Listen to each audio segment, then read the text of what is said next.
You possess a gift, a power that you were born with that you can use to transform the quality of your life right now. The power I'm speaking of is the power of your brain and body working together. It's the same power that allows your heart to beat over 100,000 times a day without you even having to think about it. It pumps over 6,000 quarts of blood a day through a network of blood vessels that, if you were to put them end to end, would go over 60,000 miles. That's enough to circle the Earth twice at the equator. You don't even have to think about this. You've got a set of eyes that instantly make distinctions, over 10 million different color distinctions. You've got a set of muscles that, if they were to work together and pull in one direction, would equal 25 tons of pulling power. And all of this process is being run in a body that's made up of about 98% water, run by about a 3-pound lump of matter we call our brain. A device that runs roughshod over the whole process, monitors everything, works for over 70 years with very little care needed for it, and runs on about as much electricity as you might use for a 10-watt light bulb.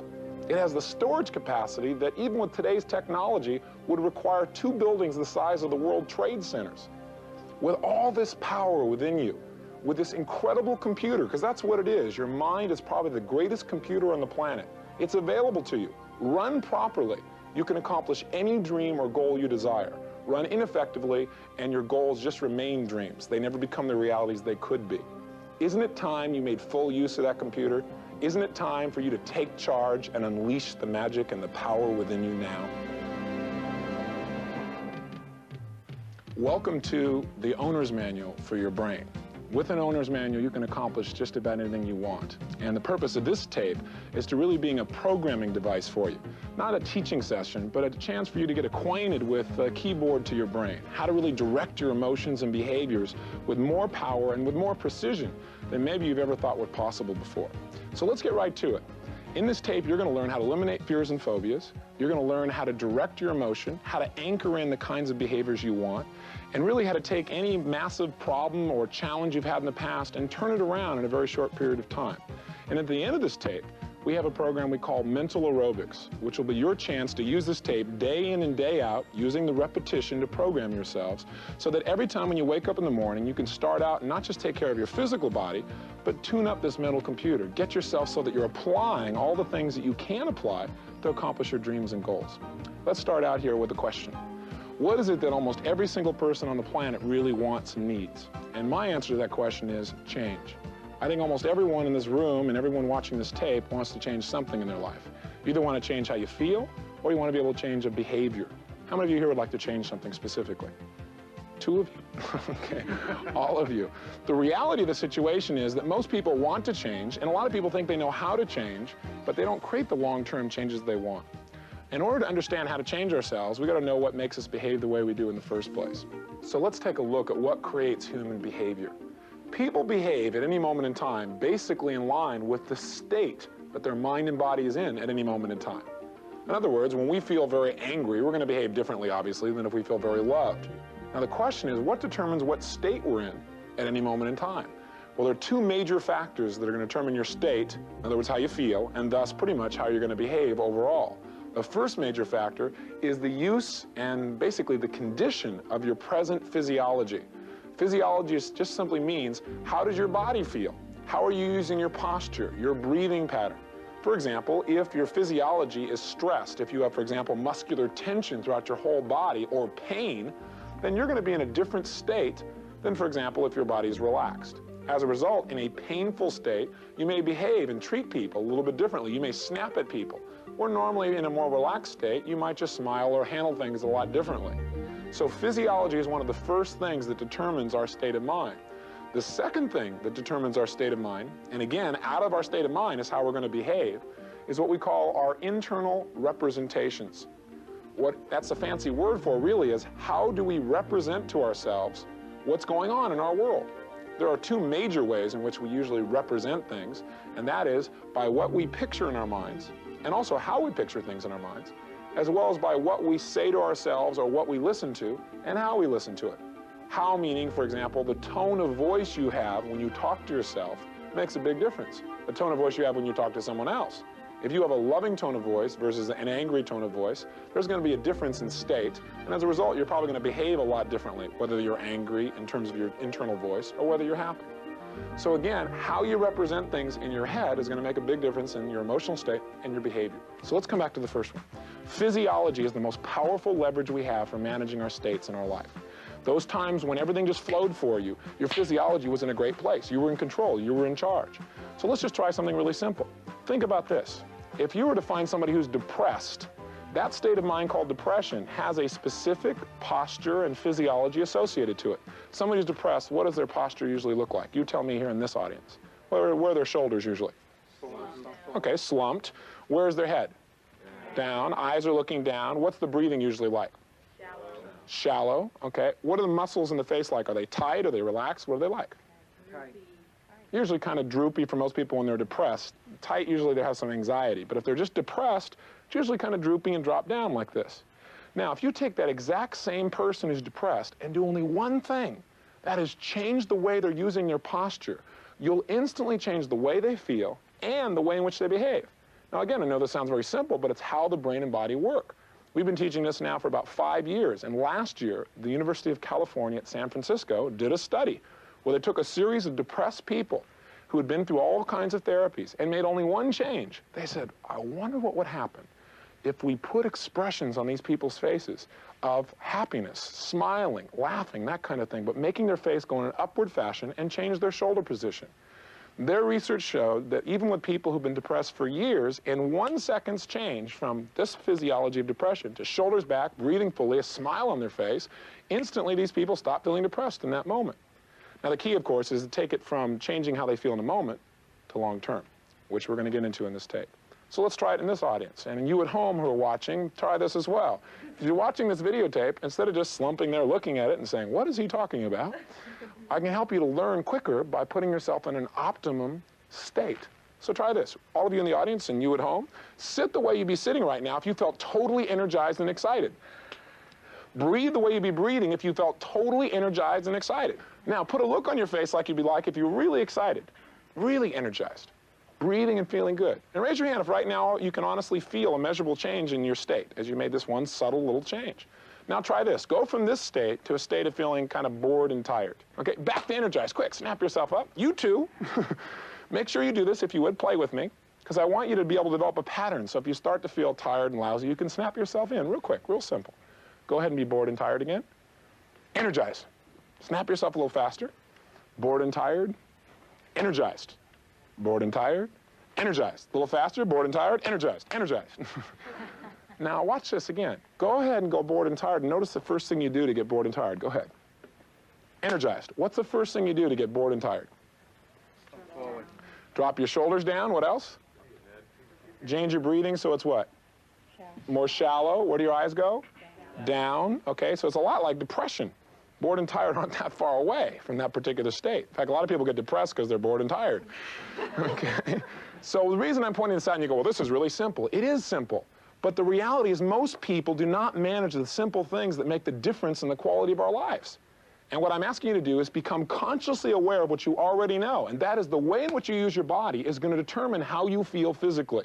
And if you feel physically strong, emotionally strong, then you're going to get the most you can out of yourself. You're not going to be just barely making it through the day. And every one of us in life has to be able to do this in a moment's notice. Let's try something else.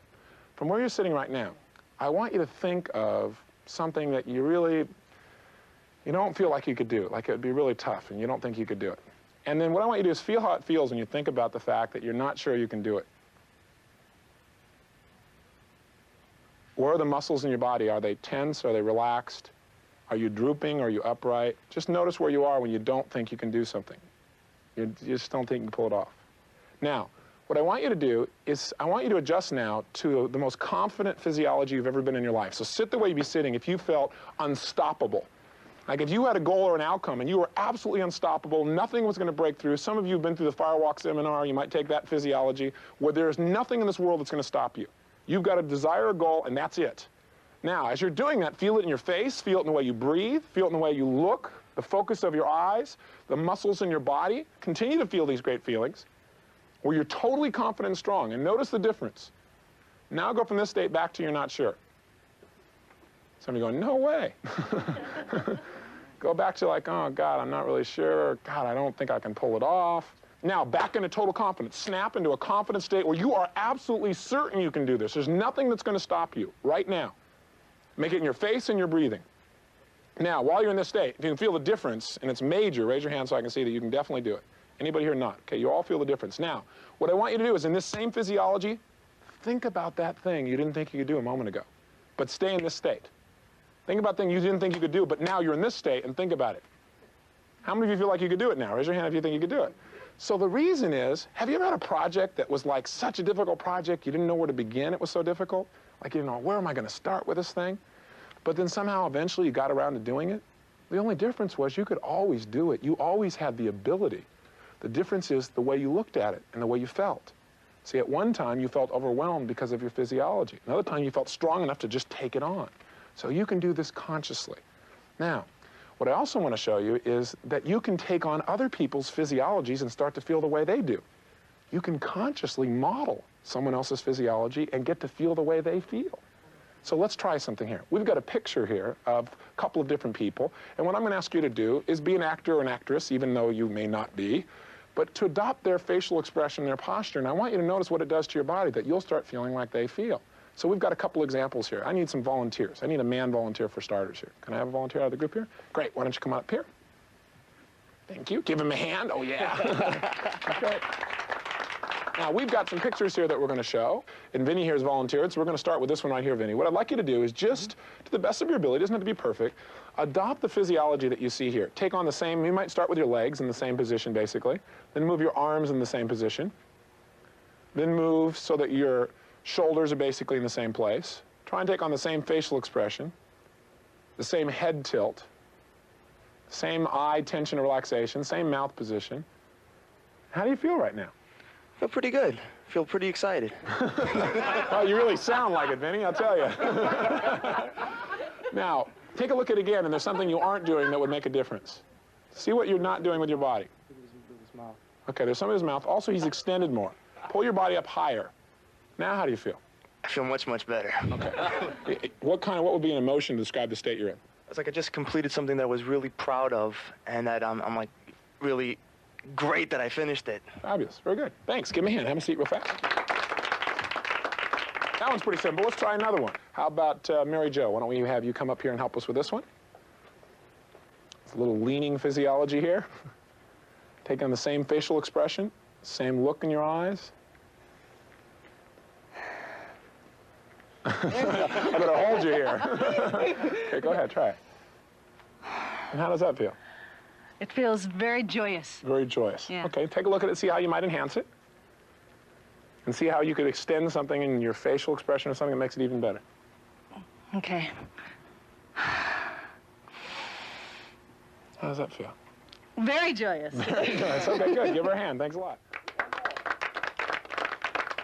So what we're having these people do by duplicating someone's physiology is just basically send the same messages through their physiology into their body, so they're duplicating or creating very similar states. They begin to feel similarly, and they've got a very strong advantage in possibly even behaving in a similar way.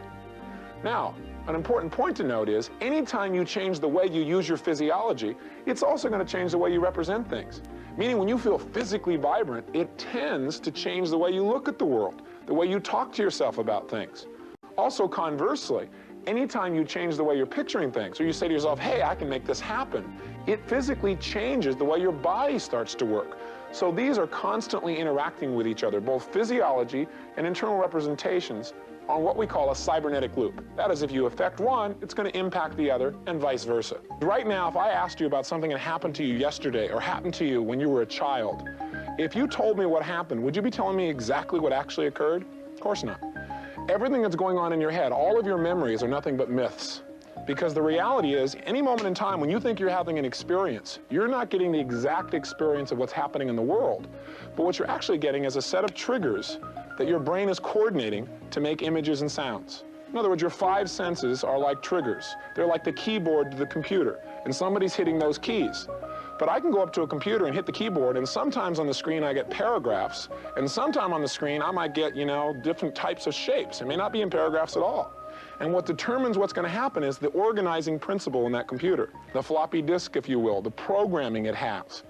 So a lot of us have been programmed to look at the world a certain way. So when things happen, we see certain aspects, and for us, that's reality. And our programming can make a major difference as to whether we're happy or whether we're sad. So in other words, how we represent, that's what representation means. We represent in our brain what we think just happened will determine how we feel. If we take control of how we present things to ourselves, how we picture, what we picture, how we talk to ourselves, what we listen to, then obviously we can change the way we feel and the way we behave. One of the ways you can change the way you represent things is by using what we call a scramble technique. In other words, almost all of us have had times when we've had a situation that happens, like our boss yelling at us, or a situation where we get in an argument, and then what happens is, for the rest of the weekend, we keep replaying that tape over and over in our head. So it's really important to be able to change that. And one of the ways to change that is literally just to take that mental movie and run it backwards, to change some of the colors and the shapes and the way in which we perceive it. And if we do that enough, if we keep rewinding it and changing it, in essence what we do is we change the way we're going to see it in the future. And when we see it in a new way, we feel a new way as well. So let me give you an example of this. Let's take a look. What if your boss treated you like this? I can't believe you are so incompetent. I have no idea why I even hired you.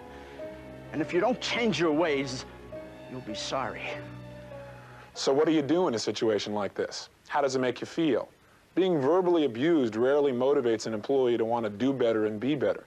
So if you leave, you've got two choices. One is for the rest of the weekend, you keep running this mental movie and you get more and more angry at your boss. Or the other one is, you just go ahead and change it. I can't believe you are so incompetent. I have no idea why I even hired you. And if you don't change your ways, you'll be sorry. Now, let's have you do one like this yourself. Close your eyes and think of a situation that's really bothered you a lot, something that's challenged you, something that when you think about it, doesn't give you too good a feeling. And very quickly, what I want you to do is go to the end of that experience, as if it was a movie, to the last moment of that movie that you don't have such great feelings about. And then what I'd like you to do is just run it backwards as fast as you possibly can. Very, very, very rapidly. Watch everybody moving backwards. Watch them eating their words, literally. Watch the words going back in their throat, the movement's changing, the facial expression is changing.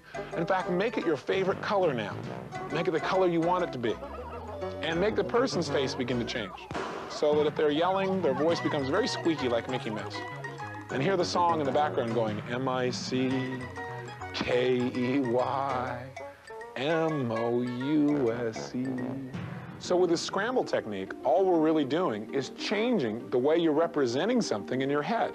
By running it backwards very, very rapidly and forwards and changing some of the colors and shapes, all we're doing is rewiring the way you remember it. So in the future, when you try and represent that situation, it's represented in a way that makes you laugh or puts you in a humorous state, or at least a neutral state, instead of the old pictures and sounds that used to make you feel really lousy.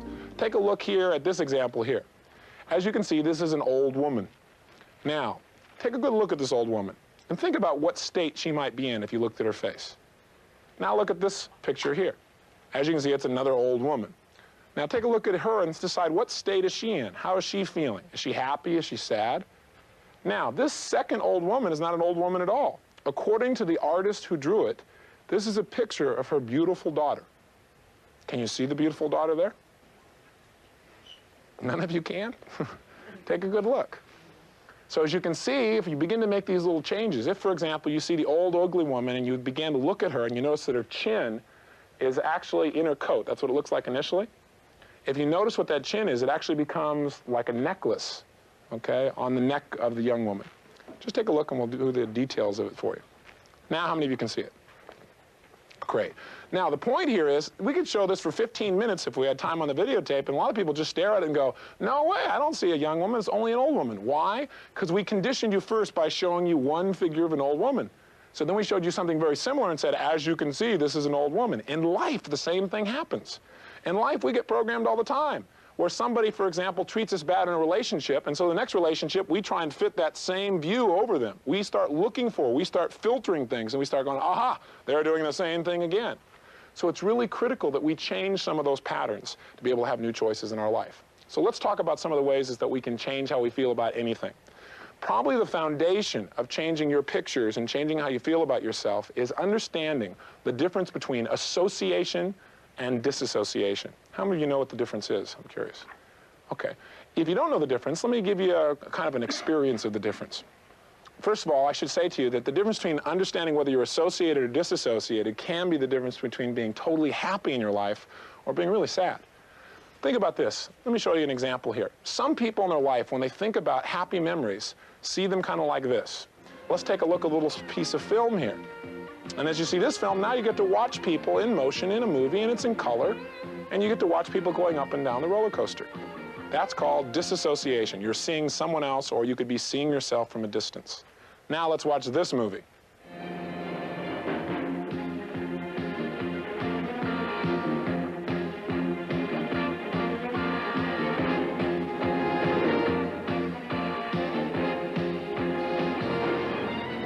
And as you can see, as you're watching this movie, your body begins to respond because you're fully associated. You're in the front seat. You can feel yourself going over the edge. You can feel yourself coming back up. You can feel the emotion firing off inside. If you want to be happy in your life, you've got to know when to disassociate and when to associate. Neither one is perfect for every situation. Some people in life totally associate to all the painful experiences of their life. You go, what was your childhood like? And they go, oh, God, I'll tell you, because all their feelings are right there. Because when they think of those memories, they're like in the experience feeling it, okay? And then you say, well, tell me about some of the happy moments of your life. And they go, let's see. And they go, oh, yeah, I remember a time. And they picture times, but they're not there. They're not feeling it. They're not in the front seat of their life. So there are ways in which you can try this. There are ways in which you can associate yourself. And there are ways in which to disassociate. And the simplest way to associate to something is imagine in your mind stepping into the experience, stepping into the picture. Let's try something here. What I'd like you to do is close your eyes. And I'd like you to think of a happy moment in your life. Any happy moment at all. It's a time when you felt especially like you had a lot of fun. Maybe you were being especially devious as a child and having fun doing it. Maybe you're just joyous. Any state you really like, but think of a time when it really felt good.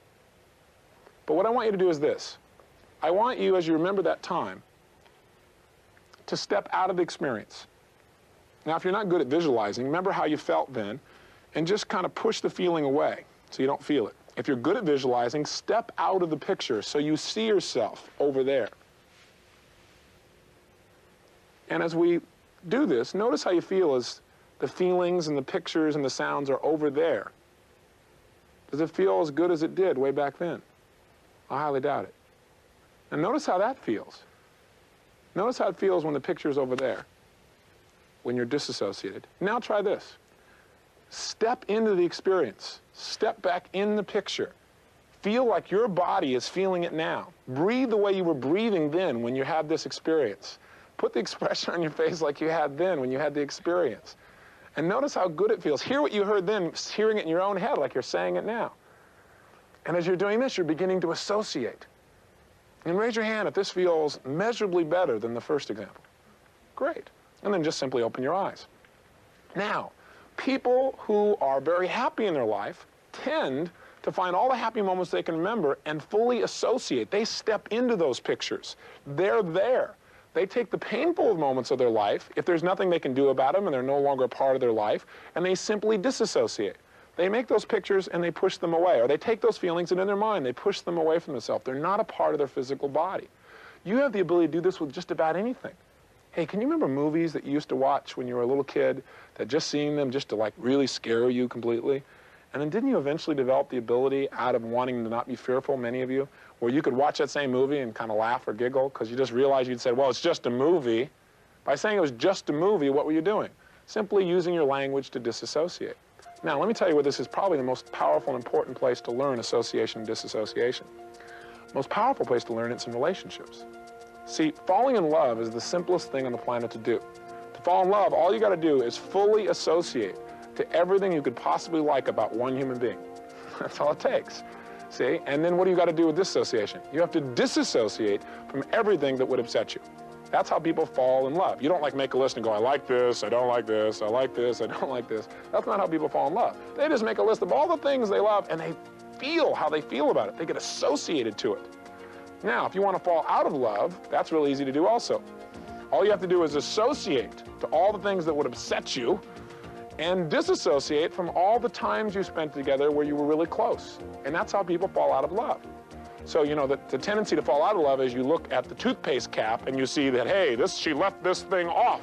There's this other thing in the way. They always do this. And you begin to make generalizations and pay attention to things that upset you and feel about those things.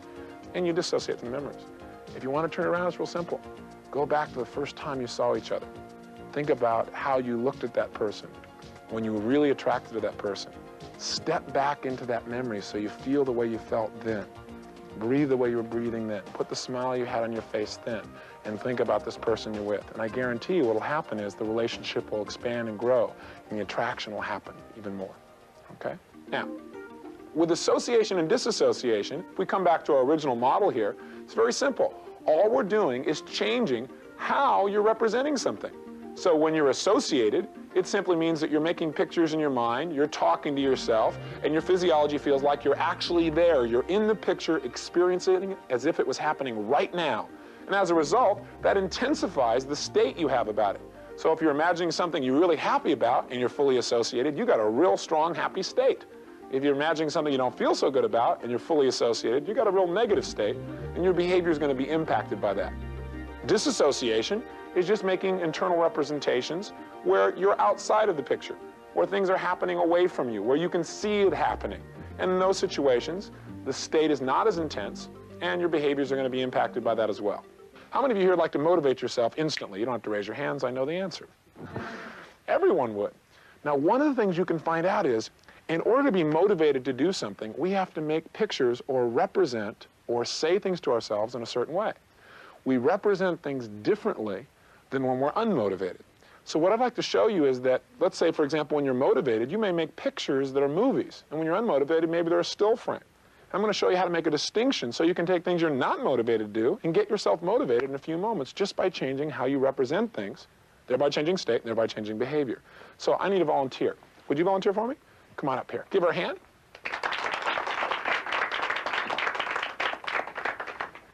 How are you? Hi. Have a seat. All right, Wendy, what I want to do is I want you to, first of all, think of something that's happened in your life or something when you think about it, it gets you really totally motivated. Is there anything like that in your life that if I said, hey, you want to go do this or do you want to take part in this, you get really motivated?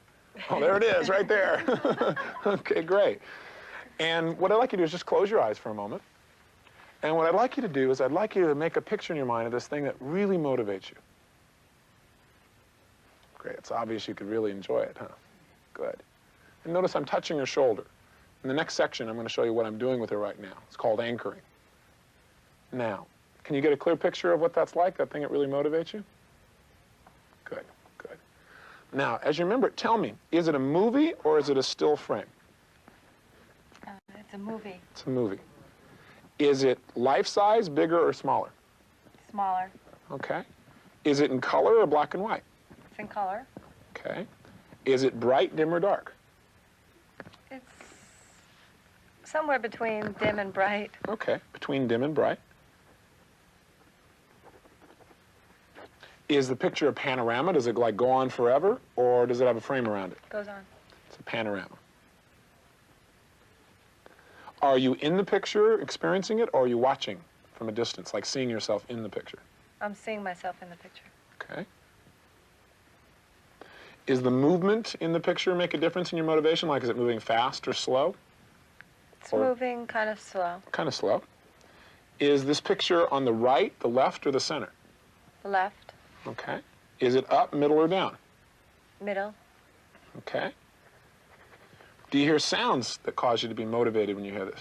Not do you hear, really. Do you hear your own voice? You say, no. you don't say anything to yourself? Yeah, actually. Yeah, you do. Okay, great. What do you say to yourself? Go for it. Go for it. Is that the kind of tone of voice you use as well? No. Let me hear what the tone of your voice Go is. for it. All right, good. And so we get a chance to hear what her tone of voice sounds like when she's in that state of mind. And what kind of sensations do you feel in your body? Do you feel tension any place when you get real motivated to do this? A little anxiety. Little anxiety? Mm-hmm. Well, where is that tension if you feel it in your body? Is it in your hands? Is it in your arms? Is it in your shoulders? What part of your body? It's in my chest. It's in your chest. And is it tension or pressure, or how do you feel it? Pressure, really. A little bit of pressure. Okay? And how do you breathe when you're really motivated like that? There you go, good. And what are the facial muscles like in your body when you're really motivated? Do you feel any feelings up in your face? Yeah. What kind of feelings do you feel? What kind of sensations? Like a determination, like Okay.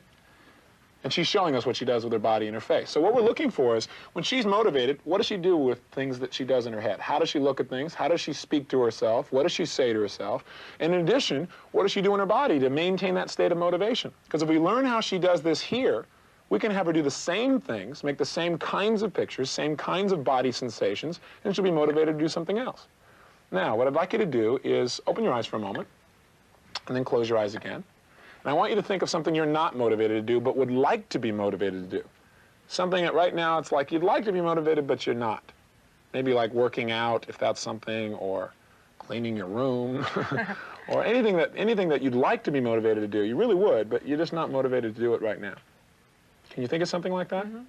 Can you make a picture of that thing that you're not motivated to do, but would like to be motivated to do? Mm-hmm. Tell me, is it a movie or a still frame, this picture? It's a movie. It's a movie. Is it moving at the same speed, faster, or slower than the other movie where you were motivated? Slower. It's moving slower. Is it in color or black and white? Color. Okay. Is it bright, dim, or dark? Dark. Dark. Is it a panorama, or does it have a frame around it? Has a frame. Okay. Are you in the picture experiencing it, or are you watching it from a distance or seeing yourself in it? I'm watching it from a distance. Okay. Is there a difference in location? If you looked at both pictures simultaneously, the one where you were really motivated, like as if your mind was a split screen, and the other one where you weren't motivated, is one of them closer than the other one? Which one's closer? The motivated one is closer. Okay, so the one where you're not motivated, it's further away. Okay? The one that you're not motivated, is it on the right, the left, or the center? The right. Interesting. Do you notice all the opposites and the differences here? Great. Is it up, middle, or down? Down. Okay. And do you say anything to yourself about this thing that you're not motivated to do? Yeah, it's pretty obvious there's a little difference there, isn't there? What do you say to yourself? I'm too tired to do this. I'm too tired. Is that the tone of voice you use? Yep. And what kind of sensations do you feel in your body? Do you feel tension or relaxation? Like a laziness. Laziness. Heavy feeling or light feeling? Heavy. Heavy. Where do you feel that heaviness? In the lower half of my body. Lower half of your body. I want you to make this thing you're not motivated to do, make it into a movie that's moving just as fast as the movie where you're motivated. What happens when you make it go just as fast? I feel a little more motivated to do it. Okay, and can you see the difference, those of you here and those of you on camera, in her face when she gets a little more motivated? There's a little determination that begins to happen there if you watch her face, the muscular tension. What I also want you to do now is make that picture of the thing you weren't motivated to do and are becoming motivated to do now much brighter. And how do you feel now? Does it make any difference? Mm-hmm. How much of a difference? On a scale from 0 to 10, how much more motivated are you? 10 being totally motivated, where are you now? 7. 7. Where were you when we started this before we made these changes? 2. 2. Okay, so brightness makes a big difference in how motivated this woman becomes. Let's try this one. Make it into a panorama. So it's unending, it just expands. Okay, does that make a difference? Mm-hmm. Where are you now? On a scale 7.5. 7.5. Okay, that one doesn't make as big a difference for her as brightness. How about this one? Bring it closer. Bring that picture much closer. So it's just as close as the motivated picture was. And where are you now? 8. 8. So this one also is important, but not as powerful as brightness. Try making it even brighter. What happens now? More. Even more. Great. So brightness is a big one for her. Now try this. Take that picture of not being motivated on the right, move it to the left, and tell me what happens. I'm confused. I'm not really that unmotivated anymore. You're confused because you're not that unmotivated anymore. I mean, I'm not even... How do you feel about doing this thing? Okay. Okay? Yeah. Okay or motivated? Which okay. One? Okay, so you're not totally motivated yet. So have you moved it over to the left? Mm-hmm. Okay. Now what I want you to do is take it from down and put it in the middle. So it's left, middle. Okay? Where are you now on a scale from 0 to 10? feeling pretty okay about it. What number on a scale from 0 to 10? Oh, about an 8.5. 8.5, okay, that's fine. Now what I want you to do is I want you to say to yourself, go for it. The same way you did there. Go ahead. Go for it. Yes, how do you feel now? I'm ready. I'm ready. Now, what number are you on a scale from 0 to 10? 9 3/4. 9 3/4? Okay, create some pressure in your chest. And say, go for it, while you got the pressure in your chest. Go for it. Now where are you? 10. Okay, very good. Give her a hand. Thank you very much. So this changing of how we picture things and how we say things to ourselves, we call those changes sub-modalities. And all they are, again, is doing is changing how you represent things with more precision. Now, instead of just changing what you're thinking about, you're changing how you're thinking about it or how you're picturing it. So now it's brighter, or it's more focused, it's closer, or it's further away. And one small change in the way you represent something instantly changes your state, and again, has a great chance of changing your behavior as well. So what you want to learn to do is discover which subtle changes in how you picture and how you speak and how you listen to things make the biggest changes in your state and make the changes in the state that you really want. At any moment in time, if you're not feeling motivated, you can just close your eyes, think about what you want to get motivated to do, and make it the way that would motivate you. But the challenge is, if you got to do that every time consciously, sometimes it's difficult. There's a way to make these changes last. There are ways to make these changes be more consistent. There are ways of triggering yourself so that over and over again, anytime something happens that used to make you feel bad, that trigger can make you feel good. We're going to talk about this thing we call an anchor. An anchor is some stimulus, whether it be a picture, a sound, or a touch, that the minute it happens, it fires off a certain state inside of you. And there are all kinds of anchors, you know, a spinning red light, the sounds of a siren, the American flag, a policeman in uniform, someone saying, "Can I see your driver's license?" Those are all different kinds of anchors, triggers. And the way they get created is real simple. Take a look at this. If you look up here, when an anchor is created, it's anytime someone is in an intense state. What an intense state means is when your whole body's involved. States that are intense are like depression, joy, ecstasy, happiness. Anytime your whole body is associated to a certain feeling, you're in an intense state. So anytime somebody's in any kind of intense state, positive or negative, if while they're in that state, someone else comes by and does something over and over and over again, consistently, while you're in that feeling mode, like say snapping your fingers, then they can come back later and snap their fingers and you'll feel the same way because you link that stimulus directly to the state. That's what Ivan Pavlov did. His idea was that you could condition the human nervous system or an animal's nervous system to respond automatically on cue. He took a bunch of dogs. He triggered these dogs to be in a certain state of hunger. He did it primarily by putting food in front of these dogs when they're very hungry. While they're at the peak of this state of hunger, what did he do? He rang a bell, rang a bell, rang a bell. In other words, he conditioned them so that while they were in the peak of this experience, he consistently provided some unique sound. Till pretty soon, he didn't need food. He could just ring a bell, and instantly the dog had saliva. Here are the keys to anchoring. There are basically two keys. Number one, to have somebody be anchored, they have to be in a state where their whole body is involved. So let's try something. Let's anchor some nice states in. Let's sit right now the way you'd be sitting. Change your state.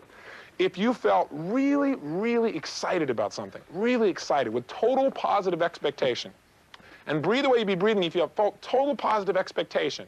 And what I want you to do is I want you to take your right hand and I want you to snap your fingers when you're at the peak of that state. And every time you snap your fingers, make it like something that makes you feel even better. And I want you to do it 3 or 4 times until every time you snap your fingers, you feel better and better. Go ahead and try it. Stronger, where every time you feel even better, and you feel even better, and you feel even better, and then may even say something while you're doing it that makes you feel like, that's right. And say it the way that would make you feel even better, and even better, and even better, and even better. Excellent. Then stop for a second. Now, change to some other state. And notice how you change another state. You change your body, don't you? Great. Now, what I want you to do is I want you to go from that state to snap your fingers in the exact same way, make the same sound, notice what happens in your body. Go ahead. How many of you feel the instant state change? Now, that's a real simple example of anchoring, but you can see how powerful it is. Now, that's just one little anchor. What if every time in your day, what you did is you started your day by putting yourself in an outrageous state where you felt really positively expectant. You went, yes, yes, or whatever it is that you said, but you snapped your fingers about 5 or 10 times. And let's say later in the day something happens that doesn't feel so good. What do you want to be able to do? You want to be able to change states. So then all you do is reach back and you go, yeah, yeah. And although you may go, well, yeah, somebody's going to look at you and laugh. Let them laugh. Successful people do what the failures won't. And you want to manage your states. Everybody gets down and depressed. You don't want to be able to do that. You want to be able to shift. Everyone will go to that place, so will you, but you want to be able to shift in a moment. And this becomes a trigger. So there are really 4 keys to effective anchoring that are really important for you to remember. For an anchor to work, first, a person has to be fully associated. That is, they have to be in an intense state where their whole body's involved. If you wanted to anchor me, for example, and I was kind of like this right now, you could anchor me, but if I'm like this and my whole body's involved, it'd be a more powerful anchor. It would last longer and it'd be more effective. The second key to anchoring is you must apply your trigger. That is, you must make the sound or whatever it is you're using to link to the emotion. You have to do it right at the peak of that person's emotional state. The third key is, if you're going to have an effective anchor, you need to make sure that once the person's in the state you want to anchor, let's say they're laughing, for example, while they're in this state of laughter that you want to anchor, you need to make sure you use a unique trigger or a unique stimulus. The last key, number 4, is you must make absolutely certain that when you set an anchor, you realize how you did it so that you can replicate that anchor effectively. Let's move on to one more piece here. And that is, let's go on to something that's kind of fun, and that's phobias. Phobias are really great. Because with phobias, what happens is, a lot of people think phobias are these uncontrollable responses. And they are for most people. When a person has a phobia, what happens is, they have a fear that's literally overwhelming to them. They really don't have much control over it physically or emotionally. And most people who go through phobias try and get traditional help, and a lot of times that help may require 2, 3, 4, 5, 6, 7 years of therapy or more. Now, fortunately, with neurolinguistic programming, what they've basically found out is what creates a phobia and how can you eliminate it. And the way they did that was finding out how phobia got started in the first place. And the way a phobia happens is basically it's a giant anchor. It's a giant stimulus response. Like maybe you know somebody who has a phobia to heights, that they're fine. If you get them walking here on the ground, no problem. Put them on a bridge and their whole body goes out of whack. Why? Because they've linked up unresourceful, fearful states to seeing a bridge. They can walk on the street fine. Some people have it for speaking in front of the room. You know, they can talk to you or me one-on-one, no problem. They go hi and talk to you. Put them in front of 8 people, and all of a sudden they become this person who has no control of their physical body. All that is an anchor, a trigger. Now, I'd like to show you some ways to help change that. And the best way we could do that is select somebody who has a major phobia. And so I've scoured this group before we started, and I found a woman who has a major phobia. And her phobia is for snakes. So she's been willing to stretch and go for it here. She's a little afraid, as some of you have been seeing here earlier, and we're going to bring her up here and work with her. Would you invite Pat up here? Great. How are you? Okay. Okay. Okay. Now, here's the key with doing work. If we want to help someone to change how they feel about something, it's very easy. We can change the way they picture things, we can change the distance, we can change the location, and they're going to change how they feel. When she thinks about snakes, I'm sure she represents it in a certain way. So we have to get her to disassociate, and there's a specific technique that we do to help people disassociate. First of all, we have something for you to see. Can we bring that thing forward that's for her to see here? Bring it a little closer to her. I'll take it. Yeah, your phobia is real heavy, isn't it?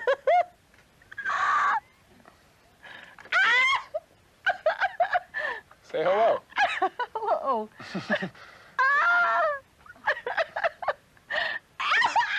Okay, okay, we've demonstrated your phobia fine. Okay, now first she's laughing, but take a look at her eyes. Take a good look at her body. Okay, would you stand up for me? And how do you feel right now? Upset and nervous and afraid. Okay, you don't have to cry. Okay. I didn't do this to make you unhappy. I just wanted you so that you could see the difference and they could see the difference. Now look at the way she's holding it. How is she able to do that? I don't know. That's a... Would you like to know? Sure. Okay, great. So here's what I want you to do. Turn towards, come over on this side for a second. Okay. Right here like this. What I want you to do is forget about snakes for a second, because I don't Okay. want to talk to you about snakes. No, she goes, okay, no problem. Has there ever been a time in your life when you felt especially strong? Yes. Show me how you stand when you're especially strong. Great. And as she stands that way, what I'm going to do is reach over and touch her shoulder in a certain way.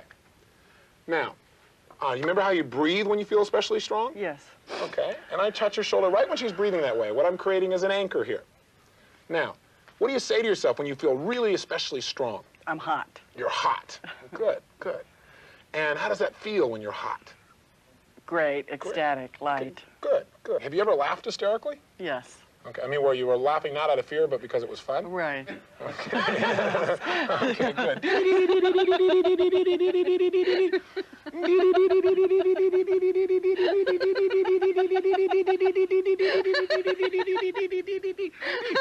We've got her to laugh, and while she's laughing, we're touching her in a certain way, over and over again, like Ivan Pavlov and the dogs. So now she's not laughing, and I go, and you see she starts to laugh again. I can touch her here, and she feels those feelings again. In fact, you can see where her body goes. Okay? So what I've done is just got her to feel a certain way and do what she can do for herself. Touch her in a certain way at that moment, so I can touch her and make her feel that way. Can you feel what happens when I touch you there? What do you feel? Absolutely. I automatically feel lighter. Okay. Just like at peace. And by the way, when she says lighter and at peace, can you also see the lighter and at peace? It's like determination, right? The same kind of state. Okay, now here's what I'd like you to do. I'd like you to close your eyes. I'd like you to imagine that you've just gone to the most beautiful theater of your life. And I want you to sit down in this chair as you sit down in that theater and make it a really enjoyable, comfortable theater. And make it be a huge screen way out there in front of you. And then I want you to feel as if you're floating out of your body.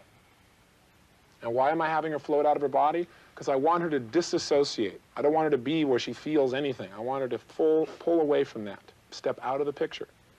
So I want you to float out of your body and float up into the control room. And I want you to look down from the control room and see your body down there, sitting in that chair. Can you see yourself? Mm-hmm. Good. Feels pretty good, doesn't it? Mm-hmm. And while you're sitting yourself down there, way over there, and you see your body sitting there, watch yourself down there and watch yourself watch the screen. In other words, you're not watching the screen. You're watching yourself who's watching the screen way over there. Mm-hmm. And on the screen, I want you to put a moment in time when you may have first become afraid of snakes back then. Without feeling anything, just see what you may have seen back then, or anything that represents that fear of snakes. Mm-hmm. And you don't feel anything because you're floating up here, feeling really comfortable up here on top in the booth, right, where they show the films. Mm-hmm. And you see your body down there, and you're watching your body, which is watching the screen. And on the screen, you see that most fearful moment. Put the most fearful moment you ever had with snakes, or the biggest fear you ever had about them. But don't feel anything. You're just watching yourself watch it, frozen on the screen. Mm-hmm. And how does it feel to see that fearful moment way over there through the eyes that you're seeing, watching yourself watch it? How do you feel? Actually, fine. Just fine. Yeah. So what have we done here? We've not just disassociated her. If she was just watching it, she'd be disassociated. We got her watching herself watch it. We call that in NLP double disassociation. She's disassociated twice, so she doesn't feel it. If she was just watching it, she may have had feelings. But you feel how right now as you see that terrible moment way over there? Mm-hmm. How do you feel? Mm-hmm. Fine. Just fine. And you can see she's very calm. Now here's what I want you to do. I want you to watch yourself watch that screen, and I want you to watch that movie get played, or the most fearful thing that ever happened. Mm-hmm. But as you're doing it, I want you to watch it from this feeling of knowing you're totally in control, that you're the source of all your feelings and behaviors, and that no snake's going to harm you because you're in charge. Now, if there was a dangerous snake, you'd pay attention. But if it's not a dangerous snake, if it's the kind of snake that was here, you can see up on the screen, think of the worst thing that could happen up there, but don't feel it, and watch that movie of what could happen, but operate from this level of knowing you'll do what's necessary to remain healthy. And if it's nothing to be afraid of, then you can enjoy it. Mm-hmm. Good. And I want you to watch that fearful image you had, the fearful movie, run it by backwards, just like we did earlier, really fast, and change the colors to your favorite colors, and change the focus, and change it so the snake starts talking to you and says, God, I'm more scared of you than you are of me. And it says, I just jerk around because I'm afraid. Please hold me softly. And I like to climb around because that means I love you. If I didn't care, I'd just remain still, but I like to move around, so just support me when I move around. And how does it feel as you listen to that snake say that to you? It's comical. It's funny. It's funny. Yeah. Great. And imagine touching the snake, and what's your favorite texture in the whole world? Let's see. Smooth things or rough things or? Like a mohair sweater. A mohair sweater. Great. And what does that feel like when you have a mohair sweater? It's soft and cuddly and feels great on the skin. Feel the snake come across you and feel it as if it's a mohair that got shaved.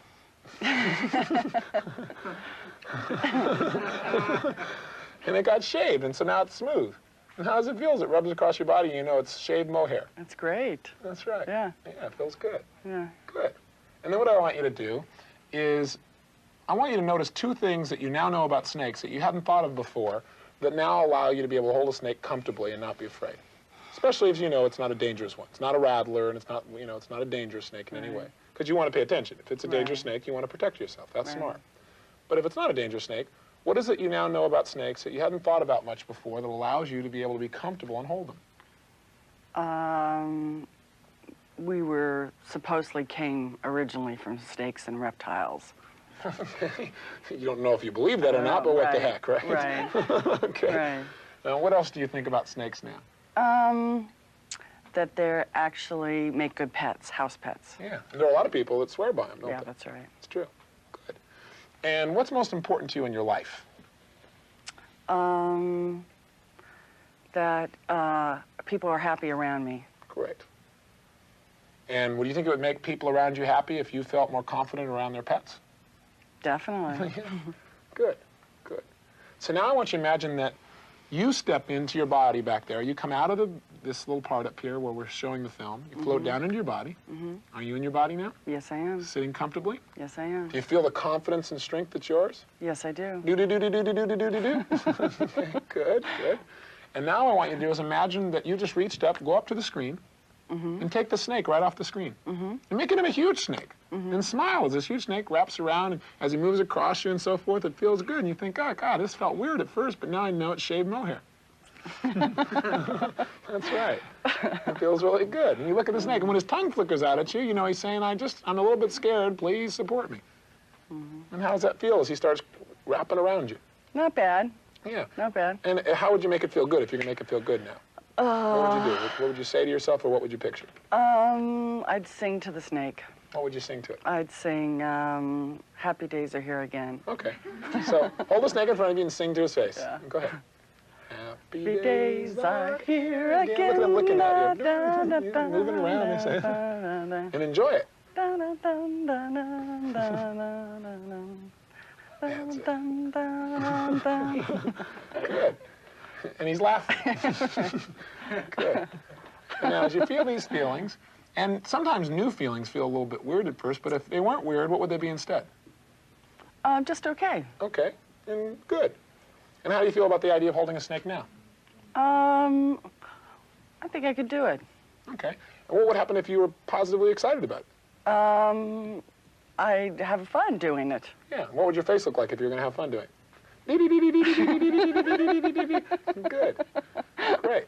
You're going to open your eyes and look at that snake over there. And how do you feel as you look at the snake over there? I actually feel okay. Okay. And as he comes closer, feel even better. With each step that she comes closer, feel even better. And think about happy days are here again. In fact, she can show you how to hold one properly. Okay. Just kind of let him hold you. Okay. Like this? Yeah. Just let him rest on you. They're arboreal, so they like to go up. So if he goes up around your neck, it just means he wants to go up. Okay. Let his tail hold you. Can I sing? Go ahead, sing. Go ahead and sing to him. Happy days are here again. La la la la la la la la. La da da da da da da da da. Happy days are here again. I can't I got the believe phobia. this. I really can't believe this. Have you ever had an experience like this? No, I never have. I've never even touched a snake before. This is amazing. How do you feel right now? I feel fine. Actually fine. It's exciting. It's interesting. It's interesting. Like shaved mohair. Now let me ask you a question. What, when you think about snakes right now, what do you associate? Actually, overcoming my barriers and having a good time. And how long had you had this fear or phobia? 34 years. 34 years. And how long did it take to change this? How long have we been doing this? 10 minutes. Yeah, it's tough to create change, you know. Now, what do we This is do? amazing, really amazing. All we did is when she thinks snakes now, she has different sensations, different physiologies. I got her to laugh and feel pride. I touch her and feel pride while she's thinking about snakes. Now when she thinks about snakes, she has a certain amount of determination. She has a certain amount of laughter, a certain amount of humor. She sings to them. So I've associated those feelings to snakes. So now she goes into a different state when she thinks of snakes. Her other state was almost crying. Does she look like she's almost crying now? Amazing. Amazing. Really amazing. So you can do this with anything. If there's any area in your life at all where you feel stopped, where you feel immobilized, you can just change your associations. You can associate a series of very positive things and then look at a snake and do them. Now, if it's a phobia, though, it won't be enough. Do you see the difference? If it's a phobia, you won't want to go straight to the snake and just snap your fingers. What you want to do is close your eyes, go to a movie theater, see yourself sitting down, float out of your body and up on the screen, play this thing you're afraid of, watch yourself making the changes, and then begin to reassociate to it. Give her a hand. Thank you. You can take it on over there. Amazing. Just amazing.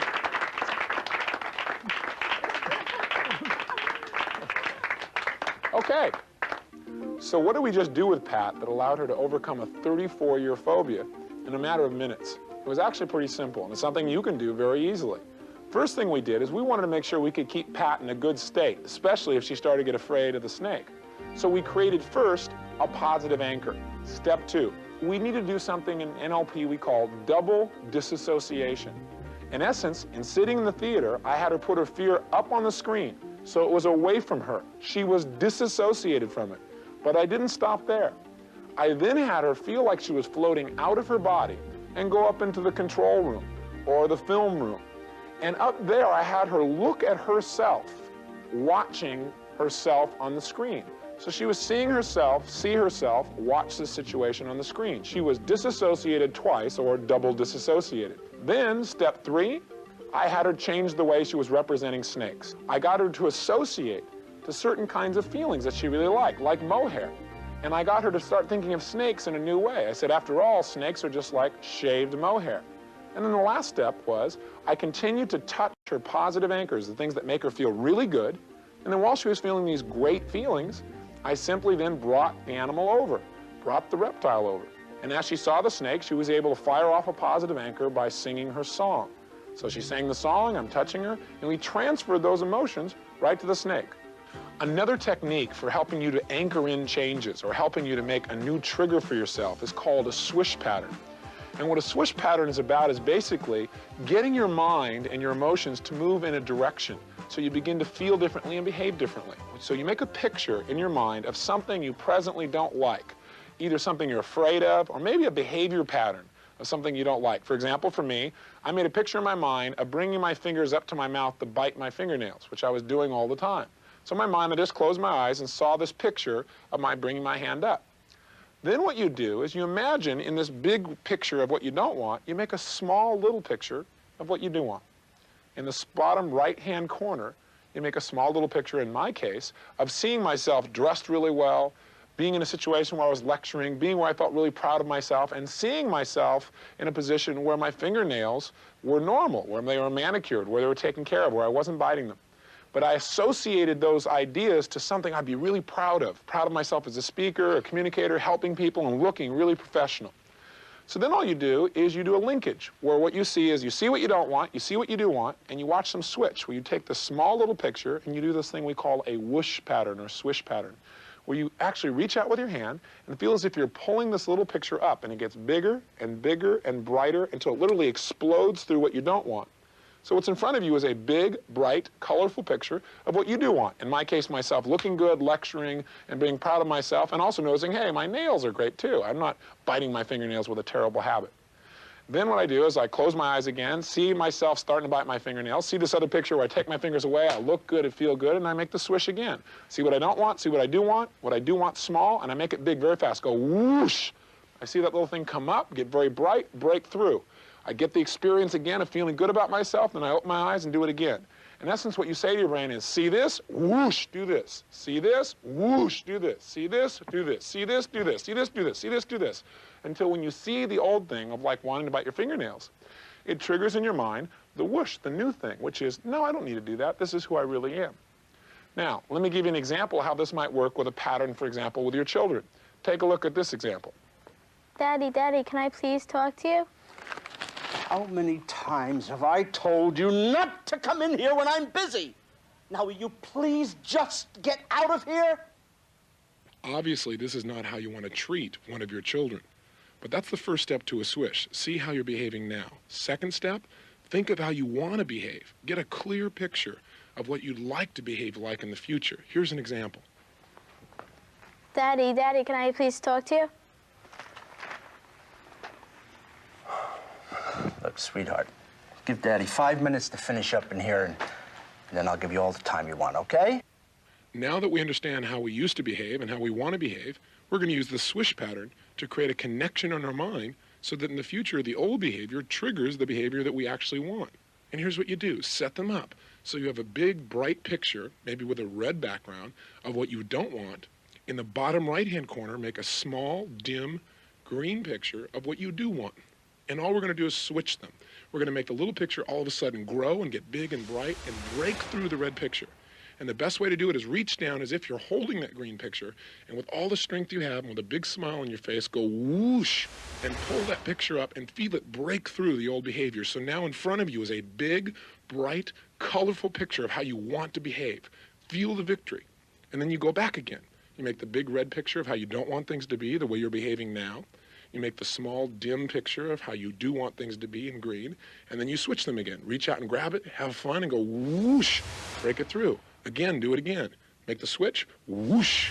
Again, do it again, whoosh. Again, whoosh. So this is just one example of how to use it. So let's do a swish pattern together. Let's do one with a fear. It'd be really easy to do. Here's what I'd like you to do. All of you here and all of those of you who are watching on video right now, I'd like you to close your eyes for a moment, and I'd like you to make a big picture in your mind of something that maybe creates for you feelings of fear, or maybe a negative feeling or emotion that you had about some behavior you used to have. Something you'd like to change, for example. Let's start with a fear. That'll be an easy one. Think of something that you have a fear about and make a picture of it in your mind. Firewalking might be an example if you can't find any other one. And when you got a picture of a fear in your mind, just say yes in this audience so I know that you have it. Yes. Great. What I want you to do is in the bottom right-hand corner of this picture, I want you to do what you just watched happen on the screen. That is, I want you to make a small picture seeing yourself as you would be if you were free of that fear, but also seeing yourself the way you would be if you were like totally proud of yourself, if you felt really good about who you are as a person, something that would really motivate yourself. So get a small picture and make it kind of dim and kind of dark of how you want to be, a direction you'd like to move towards. And when you have that little small picture of how you want to be, one that would inspire you if you were like that, then just say, yes, I know you have that as well. Great. And you at home, hopefully you're doing this now as well. Good. Now, what we're going to do is reach out with your right hand, with your eyes remaining closed, and then act as if you're grabbing on to that one little spot, that one picture of how you want things to be. And what I want you to do is when I say now, you're going to grab it and you're going to literally pull it up towards your face on an angle and fast, where you're going to say the sounds of whoosh. And what will happen is as you do it, as long as it takes to say whoosh, that picture will grow as it comes up. It'll get brighter and more focused, and it'll break through the old picture of how you don't want to feel or be, and it'll replace it. It'll be bigger and brighter and more colorful, and you'll enjoy it. Have fun doing it. Do it with a smile on your face as well. Ready? Go. Whoosh. And then open your eyes for a moment after you feel good. Close your eyes, and we're going to do it again very quickly. The key to the swish pattern is to do it very rapidly and do it succinctly. Do it where you see the breakthrough and feel the success. See the old picture of what you're afraid of? Make it big. Make a small, dark picture of how you want to be. When you do the whoosh, make the small one big and bright and colorful and feel good and feel the breakthrough. Ready? Go. Whoosh. Open your eyes. Close your eyes. Let's do it again. See the scary picture, thing you're afraid of? Picture what you do want small. Make it big. Ready? Whoosh. Make sure it's bright. Make sure you feel it before you open your eyes. You feel the success. Then open your eyes. Close your eyes. Do it again. Ready? Whoosh. Open your eyes. Close your eyes. Do it again. Ready? Whoosh. Open your eyes. Close your eyes. Do it again. Whoosh. A little faster. Open your eyes. Close your eyes. Do it again. Whoosh. Open your eyes. Close your eyes. Do it again. Whoosh. Now, think about this thing that would make you afraid. And what happens? How many of you, when that happens, either you can't think of the old picture of what scared you, or it triggers a new picture of how you want to be? How many of you get that? Great. So the new picture will pull you forward. So that's what I do with my fingernails. I just saw the picture of my biting my fingernails, and I saw one where I took my hands away, and I took charge of my life, and that was inspirational for me. I did it enough times till, guess what? The next day, I didn't bite my fingernails till about 2 o'clock. All of a sudden, around 2 o'clock, I found my fingers in my mouth. Now, I could have said, well, that failed. I didn't say it failed. I just said I need to anchor it in more. I need to do a few more repetitions with more intensity in my feeling. So I did about 15 more whooshes, and I haven't ever touched my fingernails since. So it's something you can do to change the direction. And what it does, it didn't just make me feel different about my fingernails, but it got me to now think of, when I started to do things that would make me bite my fingernails, it now makes me think to be like the person who's elegant, who I respect, who I want to be. So I found myself doing a lot of other things I wasn't doing before, like just picking things up around the house if it was in the way. Before, I just let it go. But see, the kind of person I pictured in my mind wouldn't just let it go. He'd pick it up and handle it. So it not only changes the emotion in the moment, but it kind of changes the direction of how you think and how you behave. It has what we call a processional effect. That's if I drop a stone in the water, it just doesn't have an impact right when it hits the water, but it has that circular ripple effect that expands throughout the whole pond. So even though it's very simple to do this pattern, doing repetitions of this can totally change the direction of your thoughts and your behaviors for a lifetime. So don't take something that's simple lightly. Think of the things, think of the kind of person you want to be, think of how you feel about things now, and do swish patterns like this on a daily basis, and you'll begin to manifest your dreams more rapidly than you probably ever thought possible. Basically, what we've been studying in this tape are some very simple and effective ways of governing our own feelings and our own behaviors. Almost everybody in life wants to change how they feel about these two things. They want to change their feelings or emotions about something, or they want to change their acts. We found that all human behavior comes basically from the state that your mind and body is in at any moment in time. And what we've learned here is that there are two major factors, again, that determine how we feel and how we behave. One, the way we're using our bodies. Our bodies are kind of like a television set. If you turn the channel, you're going to get different signals and you're going to see different pictures in your mind. Our bodies, we can turn the channel by the way we use our posture, by the way we breathe, by our diets. And we learned here that just by changing our facial expressions, with the 80 different muscles in our face alone, we can change our emotional state from depressed to totally excited in just a minute or so. The other thing we learned is how we represent things. That is how we picture things, how we talk to ourselves. What we picture and what we talk to ourselves about also makes a huge difference in how we feel and how we behave.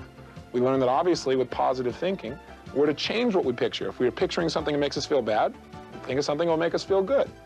But we also learned about things like association and disassociation. How when we picture things, if we're in the picture, it has a much different impact than, for example, if we're away from the picture at a distance. And we learned that it's time in a relationship to be associated with things that we really love about a person. And in a relationship, if we want to stay very happy, sometimes we have to disassociate from the things that wouldn't make us so happy. We learned that there's no right or wrong, but that our perceptions are governed by the way we organize the pictures, sounds in our body.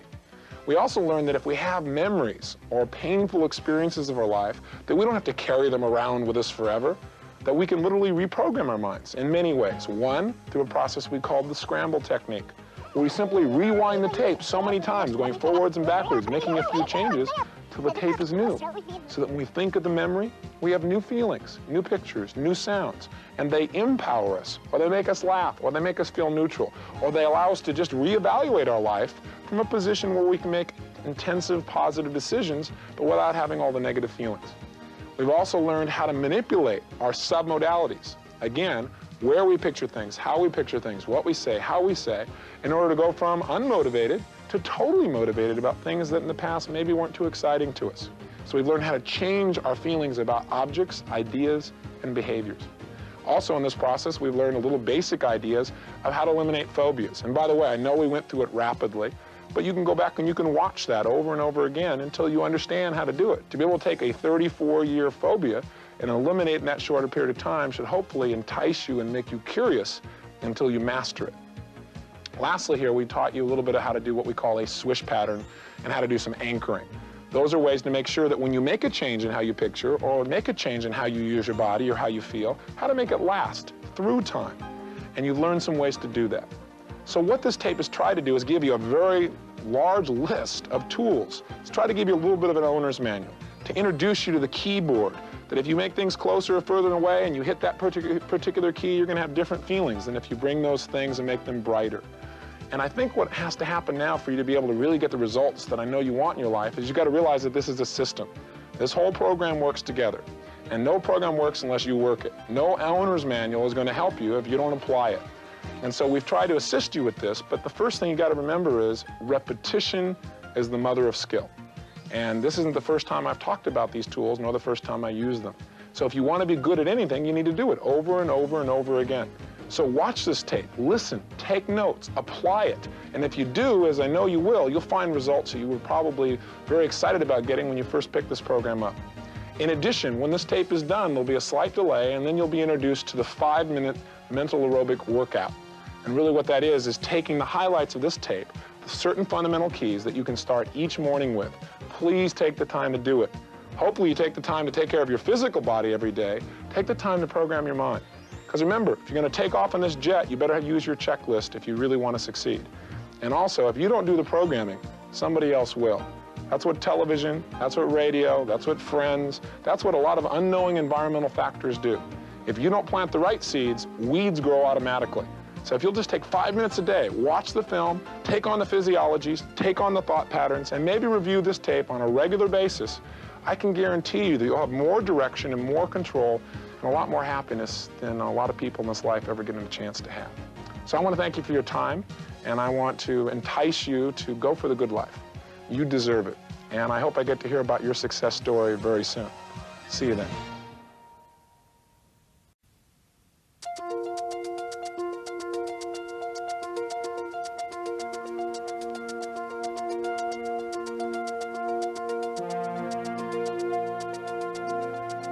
Good morning. Welcome to Mental Aerobics, a chance for you to tune up your thinking and get yourself in a state of mind where you can get the most out of your day.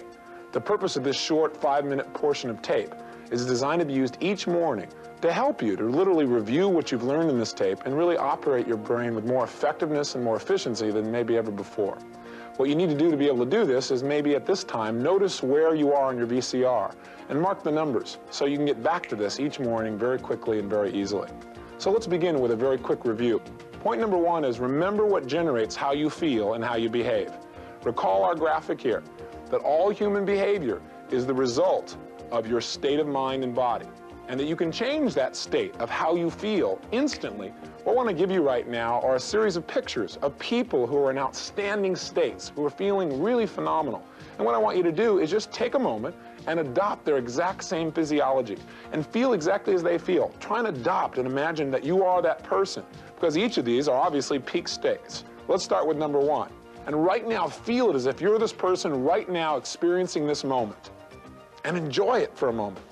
Let that signal go to your brain that puts you in that kind of peak state, like a champion. Now let's take on this second one. Trigger your brain to feel these ecstatic feelings at this moment right now. Excellent. Now that we've done a little physiology tune-up, let's see if there's anything in our minds that maybe needs to be changed. Maybe you have some images of the day or some challenges that are coming up. Or maybe something was said or done recently you want to change. Now's your chance. Take a moment and scramble it. That is, go into your mind, see that situation that was bothering you, and run it backwards very rapidly. Changing the colors, the shapes, the sizes, the sounds that you're listening to. Great. Next, close your eyes right now and get a big, bright, clear picture of how you want this day to be, of how you want to live your life today. And what I want you to do with that image is please step into the image so you're fully associated. Be there, take a deep breath in, blow it out slowly, and feel yourself experiencing the day as you want it to be. The next step is we're going to do 7 swish patterns. What we want to do is program ourselves to continually grow and move towards the ideal idea of ourselves. And here's how it's going to work. Remember the swish patterns, very simple. You'll see on the screen here a red picture. The red picture is a picture of yourself as you presently perceive yourself. In the bottom right-hand corner, you'll see a little green square that's kind of dim here to start. In that square, right now, create an image of yourself, an image of you that would really inspire you, an image of how you would like to be. And then this pattern here on the screen will help you to do your swish pattern very rapidly and very easily. What you'll begin to see now is, first we'll do it slowly. Bottom right-hand green of how you want things to be. You notice it's slowly getting bigger, bigger, brighter, brighter, and it'll break through. Now let's do it again. We see the picture of how we are presently. We see the improvement we want to experience. And what we do is we're going to a little bit faster, and you're going to hear the whoosh sound. Here we go. Ready? Whoosh. Ready? 7 in a row. Follow the pattern and have fun while you're doing it. Smile, Reach down and grab onto that green square and pull it forward at the pace that you see on the screen. Go for it. Whoosh. Here we go again. Whoosh. Here we go again. Whoosh. Here we go again. Whoosh. A little faster. Whoosh. A little faster. Whoosh. A little faster. Whoosh. Here's number 6. Let's do some anchors very quickly. On the film, we did some anchors using snapping the fingers. Let's go through 4 emotional states that by having these at your fingertips literally will help you really be able to change quickly today. Here's the first one, a state of confidence and unstoppability. Right now in front of the screen, take on a posture of how you'd be standing if you felt totally confident, totally strong, totally committed to your goal and unstoppable. Now if you say, well, I don't know what that's like, pretend you do. Take on that posture right now. Stand as if you were totally confident, take on that facial expression, breathe the way you'd be breathing if you're unstoppable, and while you're at the peak of feeling that way, link something to it. Take your fingers, for example, and snap them. And each time you snap them, feel a little bit more confident, a little bit stronger. Make yourself feel stronger and more confident, more unstoppable, so you're feeling really good. Now let's add a second emotion that can help you, the emotion of feeling totally loved. So right now, sit or stand if you're standing, the way you'd be standing if you felt really totally loved right now. If you felt really good inside, if you felt unconditional love. If you put confidence and love together, you'll have a high level of security. You won't be pushing other people for it. You'll have it inside, and you can do it right now. Confidence and love, confidence and love, confidence and love. Excellent. Now, here's state number 3 to add to this list. State number 3 is one of laughter. Just think about what it feels like. Maybe one of the best jokes you heard, or something silly that's happened. Or think about how silly it is that you're standing in front of this TV listening to me snapping your fingers. Whatever will help you. But while you're laughing, snap your fingers. Or while you're feeling that fun feeling, snap your fingers. Fun feeling or laughter, fun and laughter. Enjoying yourself. Put a big smile on your face. Snap your fingers. So now you're combining confidence and feeling love and laughter or just a fun feeling. And combine those together so you feel them over and over again. So you can snap your fingers and you feel your body feeling really great. Excellent. Now let's combine one more. And the last one is real simple. It's happiness and joy. Move your body the way you'd be moving if you felt really happy and really joyful. And as you're feeling those feelings of feeling really happy and really joyful, snap your fingers and combine all those together. So you've got confidence, unstoppability, feeling totally loved, feeling laughter, and feeling happy and joyful. Combine them all together. So in the middle of the day, if you're not feeling very good, you just go like this, and all of a sudden you feel it, or you go like this and go, yes. And what it'll do is it'll trigger in you a set of states. And one last state here to wrap up this mental aerobic, to tune yourself up to start your day. Take on one more state, a state of gratitude. Because I believe an attitude of gratitude will certainly make your life a lot more joyful. Maybe you feel the same way. But just think right now, how would you be standing, how would you be breathing if you realized you've got an incredible gift right now? It's called another day of your life. And if you really dissociate to the joy of that, associate to the feelings of gratitude, of who you are and where you live in the world and what opportunities you have, you've got it all right now, all the resources you need. There's no meaning in life except the meaning you create. You're in charge of this mind and brain. And you've got to be grateful for this incredible vessel that you get to take use of and take a part in. And maybe you want to complete this day by adopting this physiology, the physiology of somebody you really respect, or maybe this example right here. And I leave you by reminding you that this is the greatest gift you have, another day of life. Have a great day.